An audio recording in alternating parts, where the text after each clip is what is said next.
Hello everyone. This is an exciting moment for you because the topic is mindfulness. We all have heard a lot about mindfulness, and I am so very curious to know what opens up for me and you today. And I'm also excited to present this topic in front of you because mindfulness, meditation, all these topics have been a little bit mystical for us. We have tried it through our own methods, but maybe it didn't work out that well for us, right? So if you also resonate with this, then just raise your hand that yes, I do. So in today's session you are going to understand what mindfulness is, why it is important, and what are those three powerful ways to practice mindfulness in our daily life. So, if I want to talk about my story about mindfulness, I must admit that I have been a victim of my mind. Yes, I have gone through many relationship challenges and I have understood how my mind was creating a judgment about every person. And why was that happening? Because since childhood, when you are taught to analyze everything, you also get a habit to analyze people. And when we become that victim of being an analytical person, frankly speaking, your relationships cannot go well because relationships are not about analysis and logic. Relationships are about thinking from heart. Relationships are about speaking with heart, right? So that's why there is no court in this world where you can go with your matter about your relationships. Yes. So, in my life, I really went through a rough patch in my marriage and in other relationships also. And when I just sat down with myself one day and I thought, what is going on which is troubling me? I was continuously blaming the other person on the other side. And then one day, through some spiritual leader, I came to know that I was responsible for it. It was a shock for me because it is not something that was digestible at that moment because I was just in that judgment that I had done so much for this relationship to work. Then how is it possible that I am at fault?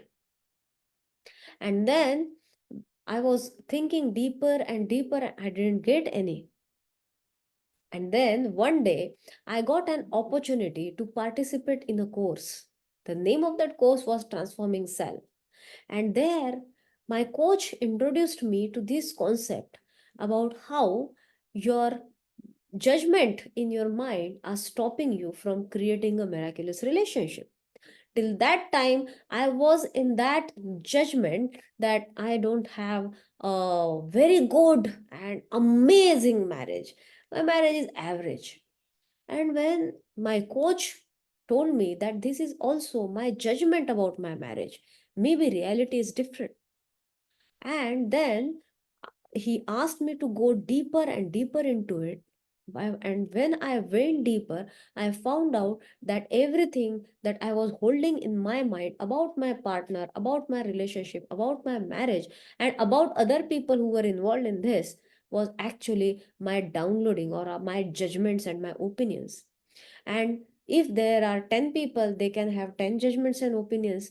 What is true? We don't know. So that might not be the truth. This was an eye opener for me. It was like a eureka moment for me. From that day on, I've trained myself and I am still training myself to just identify where I am judging the other person. Because whatever you create in your mind about the other person becomes your reality. That is what manifestation is. And that is what was happening to me also. And that's why I was facing with so many challenges. And I was in that habit of calling myself as a victim. But the moment I took responsibility and changed my energy, worked on my energy level, and identified these judgments and started practicing mindfulness while listening to my partner and while talking to other people, things started getting improving. And today, when I still sit down with people around me, I make sure that I am in that moment I am practicing mindfulness. So you can say that mindfulness, manifestation, listening skills, and identifying my judgments about every person saved me and saved my relationship. And that's why this is my strong intention to spread this message to you, so that if you are struggling in your relationships, then your mind is taking over you. The judgment that is created in your mind are actually taking you away from your relationship goal. And I just want one message for you. I want to let you know one thing only. I have one message for you, that you have that divine power within you in the form of some skills, and the main skill, that is mindfulness, which if you use, you can solve any problem and any dysfunction of your life. And how you can do that, that is what we are going to see in this video. So by the way, if you don't know about me, I am Dr. Pallavi Kher. I am a dental practitioner by profession and manifestation relationship coach by passion. I love to talk to people. I love to help them create their truest identity so that they attract abundance of health, wealth, and relationship into their lives. So, my mission is to empower people and heal them holistically. So, let's see what opens up for us. Are you ready? I am really excited because this is my journey from victim to victor. And in this session, if you have any questions, you can ask me or you can put them in the comment section below.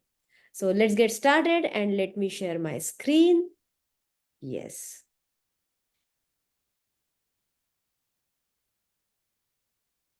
I hope that you can see my screen here. Yes. So mindfulness. What is mindfulness? Mindfulness is actually your natural ability. Many things are there which we are acquired and which are instinctive. But there are also a number of skills that we have to get trained, like gratitude. It doesn't come naturally to us. We have to train our mind for gratitude. But mindfulness is our natural ability. It is about being in the present moment. This is what we are made to do and made to be. And when we are doing n number of things, for example, when we do multitasking, we are actually not practicing mindfulness, and that's why it creates stress in our lives. So if we study human evolution closely, then we'll find out that human beings in that time, ancestral time, they used to do one thing at a time, and they were very good at mindfulness because they were following their natural instinct of being mindful, right? If they are running, they are only running. If they are eating, they are only eating. But what do we do today? We have, in this civilized world and civilized society, we have n number of tasks to do and finish. So when we are eating, either we are watching a video or we are thinking about something else. If we are talking to someone, we are thinking about what is my next to do task. If you are sitting with your children or doing something, you are thinking about what to cook for the next meal, and or you are making your to-do list in your brain for the next day. So there are n number of things that are going on in your mind because there is a lot to do and cover, right? There are many responsibilities and we have more than we can handle in our plate. And this actually keeps us away from our, this stops us to follow our natural ability to be mindful. This is the main reason why most of the people in today's world are suffering from stress and anxiety disorder, because they are not able to follow their natural instinctive capability. And what is natural to you, if you cannot do that, then some disorder is going to happen. For example, we are eating processed food nowadays, and that's why most of the people are suffering from obesity, diabetes, and high blood pressure, right? And what do your doctor or nutritionist tell you? They ask you to eat more natural food. They are asking you to have more of fruits and vegetables, right? So whenever we are aligned with nature, we are in sync, we get benefited. Similarly, just like diet, if we are in sync with nature, then we will be able to practice mindfulness. So, what is actually mindfulness? Mindfulness is about being in the present moment, and it is to observe and dissolve certain thoughts, behaviors, and emotions that don't serve us. Right? Because in today's world, we have many challenges to deal with, and we have n number of issues that we need to solve. So, there are many thoughts that go on in your mind, and there are around 60,000 to 65,000 thoughts a day. Is it possible to control every thought? Actually, no. The answer is no. And so, if you are practicing mindfulness, you will learn to observe and dissolve these thoughts and behaviors and emotions which are not serving us. You can dissolve all the dysfunctions in your life with mindfulness. If you're suffering from anxiety, if you're suffering from stress disorder, if you think that you cannot manage certain mental issues yourself, if you are suffering from self doubt or low confidence, or if you think that you're not good enough or you're not happy in your relationship, then if you follow this principle, what we are going to talk about, mindfulness three ways, you will be able to dissolve all the dysfunctions if you are ready to follow these principles. It is a part of our spirit. Mindfulness is something which aligns with your soul. Your soul loves to be mindful. In fact, your natural instinct is not to do 10 tasks a time at a time. That means multitasking is not something which you like originally, but when you do that, it keeps a lot of toll on your mind, body, and soul. And that's why whenever you go in the practice of mindfulness, your soul picks it up very fast and you start enjoying life. That is the magic of mindfulness. So why is mindfulness important? Because what mindfulness is teaching us is to be present in now. That means what is there is actually present in your plate. There exists no past or future. There is no past and no future when it is now. But do you think that we are really following it? The answer is no, because we are trained to create judgments and we do it every minute. Now look at your own upbringing and just think about the people who help you uh, who help you grow up or who taught you something. Every person around us and we are also trained very well to create judgments, and we do it every minute. How do we do that? For everything we have a judgment of whether it is good or bad, whether it should be done or should not be done, whether it looks good or not, or everything we are constantly in that zone of judgment. If you're talking to a person, you will find out that you are actually judging the person on the basis of how they look, how they are dressed up, which car they are driving, and what they are talking. We are constantly in that judgment zone and judging them. So we are trained to suffer because whenever we are judging people or judging any situation or particular thing in that category of good, bad, should not, at that time, if the things are not according to what we feel good, if they are not fitting into the category of our good, then we don't feel good about it. We feel angry, we feel anxious or stressful, and this is nothing but our suffering. So, we are trained to suffer. We are not trained for joyful living. Joyful living present only in the present moment. Joyful living is present when you are totally immersed in the present moment and you are really enjoying it. And what stops us from living this joyful life is our judgments about past, judgment about people, worry about future, anxiety about the next moment. And this worry, anxiety, stress, this is causing us to actually suffer. Suffering means what? Suffering means not feeling that good, not being able to enjoy each moment of life. Now, when we are trained to suffer, do you think that it is possible to live a joyful life? No, because whenever you are in stress and anxiety, it is creating a resistance in your life. And this is also the main reason why people who are practicing manifestation or who are learning manifestation, if they are not able to fulfill their dreams and desires, then they feel that there is a lot of resistance in their life. And why does that happen? Because you are not working on your mind. And working on your mindset, working on your mind, also involves practicing mindfulness. So when you are practicing mindfulness, you are actually removing resistance from your manifestation journey. So when the resistance of fear, worry, stress, anxiety is removed, the speed of dreams getting manifested increases suddenly. If you practice mindfulness, you will improve your emotional regulation and it will help you reduce stress and anxiety. It improves relationship, and these are many reasons why mindfulness is important, because our mental health is important. It is very much dependent upon our ability to use this natural ability of mindfulness. It also depends upon the quality of our relationships. If you are very healthy, if you have a lot of money, but if your relationships are not going well, then you might be finding that you are not that happy and fulfilled and joyful, right?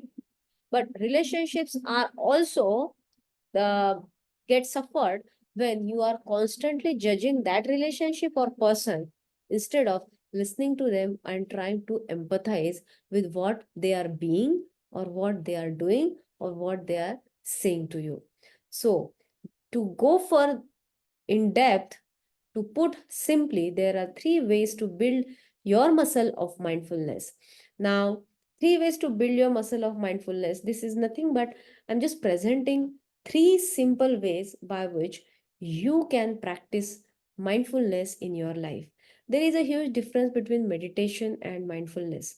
Meditation can be a part of mindfulness, but meditation is not mindfulness, because meditation means you are focusing on one particular thing or thought or feeling, and mindfulness is whatever you're doing. Mindfulness is a way of life. Whatever you're doing, you're putting all your senses and mind to it. So for example, if you are cooking, if you are cooking, then you are only thinking about that particular activity at that time, and not about your to-do list or about your past conversation with any person, right?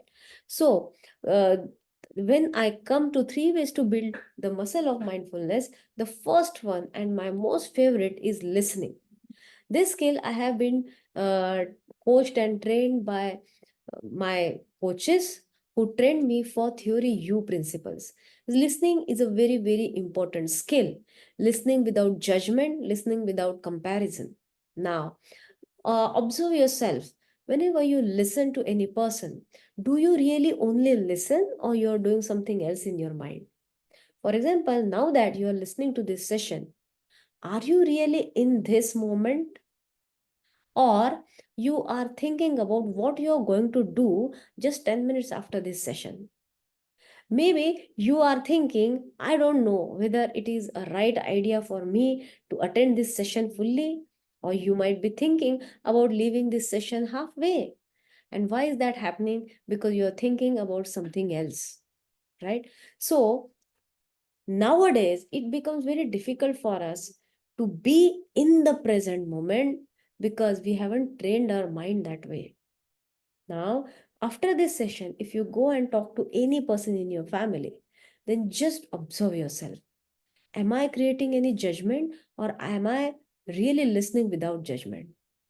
Do this practice and you will find out that you are actually listening with a lot of judgment that is going on in your mind. Yeah. And when you listen with judgment, what happens? Whenever you listen with judgment, you have your own opinions, you have your own conclusions and perception about that person. Now, when you have own conclusion perceptions, that might not be always good, that might be good or bad sometimes. And this will never make you understand the other person. This will never make you empathize with them. Whether you agree with them or not, what is important is to understand their point of view or empathize with them at least in that moment. But when you have judgment, you cannot do that, because judgment created by your mind will stop your heart to understand others or to empathize with others. How many times do we compare that person with any other? For example, you're talking to a very successful person in a cricket field, for example, and you're talking to a cricketer, and suddenly thought comes to your mind, cricket means Sachin Tendulkar, and you start comparing the way Sachin Tendulkar plays and the other person plays. Now, in that moment or in those few minutes, can you really listen to what that person is saying or trying to convey you? No. And that's why whenever there is a conversation, only 20% of the part are absorbed by our mind, because 80% of the times we are involved in creating judgment, and then processing that judgment. So it is not a dialogue that we are creating with that person. We are creating a monologue in our mind, because we are actually talking to ourselves. We are talking to our own judgment. We are not talking to the other person who is sitting next to you. If don't believe me, then just observe yourself today. If this is a eureka moment for you, then let me know about what you feel about that, and write down in the comment section below, so that we can have interesting conversation on this topic. So the key to listening is non-judgment and non-resistance. What is non-judgment? Whenever you listen, be in that moment, get engrossed in such a way, pay 100% attention to what the other person is saying, that you are, even if your mind is creating judgment, you will be able to park it aside. Judgments will come because that is the job of your mind. Judgments will come because you have been trained for so many years to create judgments. Now, if one day I am asking you to to just let go of your judgment, it is not possible. And that's why I always say that to create non resistance in your manifestation journey, what is required is park your opinions aside. Park only for that 5 to 10 minutes. If you put your judgments aside, telling that, wait, I need to listen to them, I will deal with this after some time, you will be able to listen to the real human being that is present in front of you. So, for example, if you are talking to your boss and your boss is discussing some project about any project with you, and you're creating the judgment about the conversation you had with your boss a few days back, which was not pleasant. Now, in your mind, you are creating that conversation which is not pleasant, and you are talking to your judgment. And your boss is telling you something about the project. Now, half of the time, your mind is wandering here and there. And just in between, whenever your boss is asking you to give your opinion, you are present. So, at that time, you are actually not listening.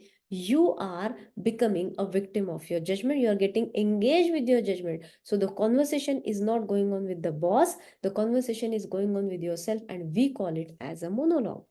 Now, what is the solution to this? Instead of giving any meaning to it, a good or bad, just evaluate and become solution oriented. Whenever you evaluate, that time you are not giving any meaning, you are looking for solution. For example, if I am uh, I'm going from one room to another room in my own house, and there is one table which is kept in the corner, and I fall down. Now, instead of, if I create that thought that, oh my God, who kept this table? And I don't like when people are disorganized. See how hurt I am. Now, what will happen? I will have to go to doctor and take treatment. This is a judgment that I am creating, because I am blaming people, I am criticizing them, and I am also creating the meaning how it is bad, right? But when I don't give any meaning to the judgment, to the situation or anything, I just evaluate. I fell down. This table was here, I was not careful enough to observe it, so I fell down. I'm hurt. Let me see what kind of treatment do I need. This is called as evaluation. Now here we are not giving any meaning to that situation. We are just looking for solution. Now in such a state, your mind is actually empty, and your mind is not carrying any baggage of judgment, opinion and meanings. In this moment, you are actually free. Now, this was listening. Listening is a skill, my dear friends, to develop. It is not something that we will go on talking and talking about. And in our one-on-one coaching program, we train people for listening. Now, number two is being in your senses. Being in your senses, what does that mean? Like many times we forget that we have a body, we take it for granted. Now, the moment I say you have a body, you will start observing your body. Take 5 seconds and just see what is going on in your body. Do you have any pain? Do you have any discomfort? Notice if you have any pain and discomfort, what do you smell, hear, feel, and see now? Are you hearing any voices or noises or sounds? Observe them. Be present. Are you smelling anything? Be present. What can you see right now? Be present. And how are you feeling about it all? Just be there.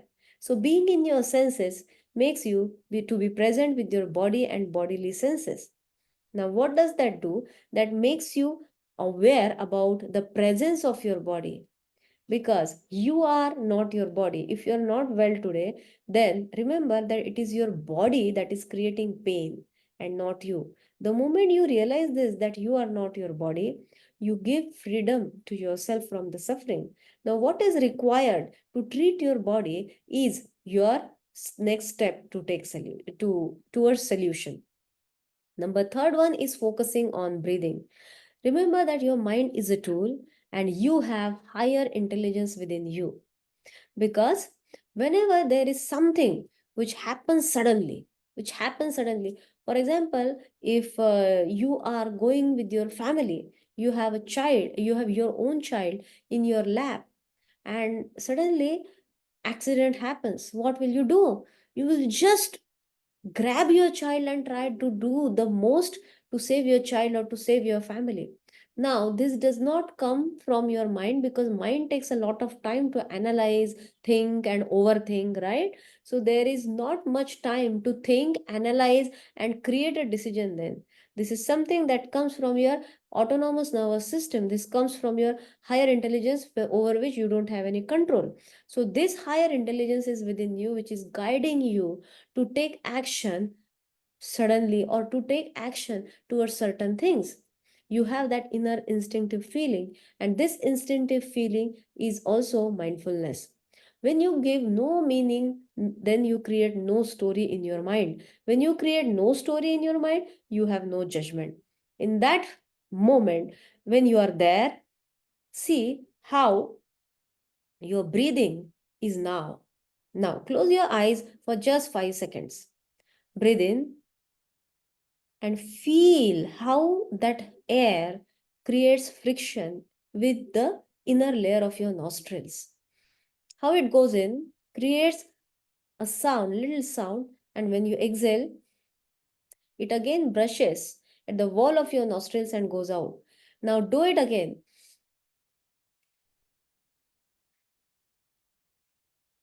Breathe in, breathe out. Now, in this moment, can you see that you are only focusing on the present breathing moment, right? And there is no past or there is no future, because breathing is not in the past or future. Breathing is only present in the present. So, your real present of life is your present, is your now. So, these are three ways: listening. If you master the skills of listening, if you can if you make yourself able how to park your opinions and judgment aside, I can say that you will improve your relationships to the great level, and you will also find out how your mental health gets improved, because your mind becomes lighter. Why? Because when you are in the senses, which is our second way, you actually give a break to your mind, because you are not carrying any baggage of opinions, judgments and uh, any conclusions.